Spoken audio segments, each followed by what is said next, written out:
Bonjour, aujourd'hui je vais changer, je ne vais pas vous lire une nouvelle, je vais vous lire l'extrait d'un conte pour enfants Nougatine. Nougatine, elle existe vraiment, elle est au musée d'Orsay, elle ne s'appelle pas Nougatine là-bas, c'est la petite danseuse de 14 ans sculptée par Edgar Degas.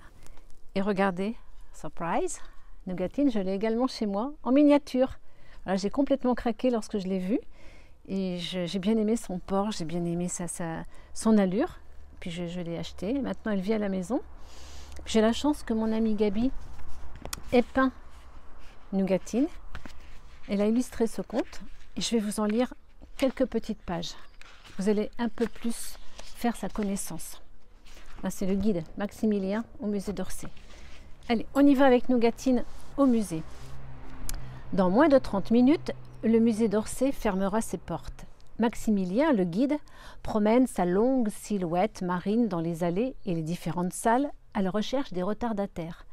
Du rez-de-chaussée au niveau supérieur, sa voix monocorde et lasse récite inexorablement la même phrase depuis 10 ans. « Mesdames et messieurs, je vous prie, veuillez vous diriger vers la sortie. Merci. » Puis, comme tous les soirs, pour presser les visiteurs, le guide passe dans le local technique et actionne les 3 grandes manettes qui commandent les lumières. Clang, clang, clang. Elles s'éteignent les unes après les autres dans un bruit sourd. Maximilien accompagne alors les derniers flâneurs jusqu'à la lourde porte qu'il referme derrière eux. Des 2 mains, il tourne la grosse clé en fer, 1 fois, 2 fois.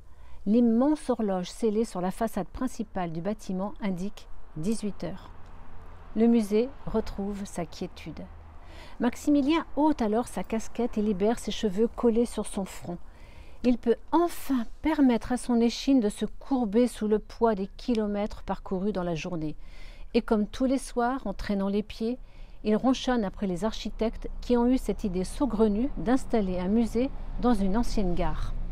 Pour sûr, ce n'est pas eux qui arpentent cet endroit. C'est facile de crayonner sur un papier. Après, tant pis pour les autres, hein, et dire que je n'ai pas fini. En effet, Maximilien doit encore effectuer une dernière ronde avant de songer à regagner son chez lui. Ses pieds usés, fatigués, enflés d'avoir piétiné toute la journée, glissent de salle en salle. Ses yeux balaient distraitement les lieux. Son corps se drape d'une lassitude manifeste. Il bâille. Son cou s'enfonce un peu plus dans ses épaules.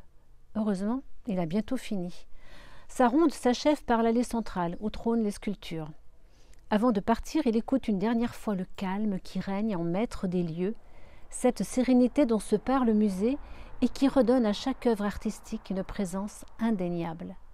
Un peu trop parfois. Près de lui, dans sa cage de verre, se manifeste une voix. La petite danseuse de 14 ans, sculptée par Edgar Degas. « Maximilien, tu m'ouvres, dis ?» Maximilien fait la sourde oreille. « Maximilien, ouvre-moi s'il te plaît, allez !»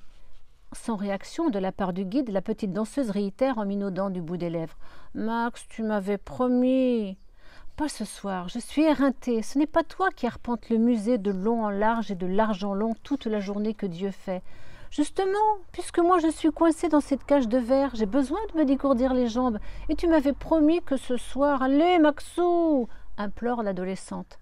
Maximilien baisse la tête. C'est vrai, il avait oublié. Mais ça tombe mal. Ce soir, ses pieds sont douloureux, sa tête est emplie de toutes ces voix qui y vont de leurs commentaires sur l'impressionnisme, le post-romantisme, le pointillisme, l'orientalisme. Tous ces sons en isme lui sifflent dans la tête. Tout ce brouhaha se bouscule dans son pauvre crâne. Il aurait bien besoin de calme. Oui, mais c'est sans compter sur l'insistante de la petite statue. « Bon, tu me fais sortir, oui ou non ?» s'impatiente-t-elle.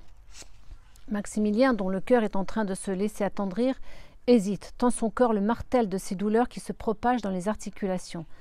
Cette petite, c'est un peu la gamine qu'il n'a pas eue. Il pourrait bien lui faire plaisir. « Max, si tu ne m'ouvres pas, je dis à tout le monde que tu t'attardes devant le déjeuner sur l'herbe de Manet et que tu regardes les femmes nues, le menace-t-elle. Le guide sait qu'elle en est capable, la coquine. La détermination se lit sur son visage. Son port de tête et ses yeux pétillants de malice traduisent son caractère effronté. Et même, que tu suis le contour de leur courbe de ton index, ajoute-t-elle, lentement en détachant chaque syllabe. Maximilien fouille alors dans sa poche et extirpe la minuscule clé en bronze qui va libérer la petite danseuse. « Quand même, c'est pas trop tôt !» ronchonne-t-elle en sautant en terre. Puis elle déplie ses membres endoloris. Elle entrelace ses doigts et s'étire, à n'en plus finir, allonge ses bras comme si elle voulait toucher la voûte du musée.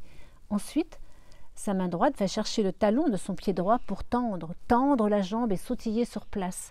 La main gauche fait de même avec le pied gauche. Quelques entrechats et ronds de jambes complètent le réveil de ses membres. Enfin, elle finit par une pirouette fouettée devant le regard ébahi et attendri de Maximilien. « Arrête, Nougatine, tu me donnes le tournis !» se plaint-il en souriant. « Et toi, ne m'appelle pas comme ça.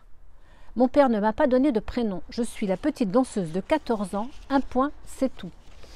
Pourtant, ce prénom te va à ravir. Ta peau est ambrée comme de la nougatine et ton tutu jaune fait ressortir ton teint doré. Tu es belle et tu es ma Nougatine. Tu sais, si j'avais eu une petite fille, c'est le prénom que je lui aurais donné. » L'adolescente attendrie, flattée, rajuste son tutu, resserre le ruban de ses longs cheveux et les liens de ses chaussons. Puis elle se hisse sur la pointe des pieds pour déposer un baiser de tendresse sur la joue de Maximilien, très ému. « Bon, d'accord, je suis ta Nougatine. » Coquine, elle se retourne, lève la tête et, en riant, adresse un signe de la main à la statue de Balzac qui trône à l'étage supérieur. « Salut Honoré, tu as le bonjour de Nougatine. » C'est tout pour aujourd'hui. La suite, c'est dans le livre, aux éditions Vendéel, toujours. À bientôt. Bye bye, bisous.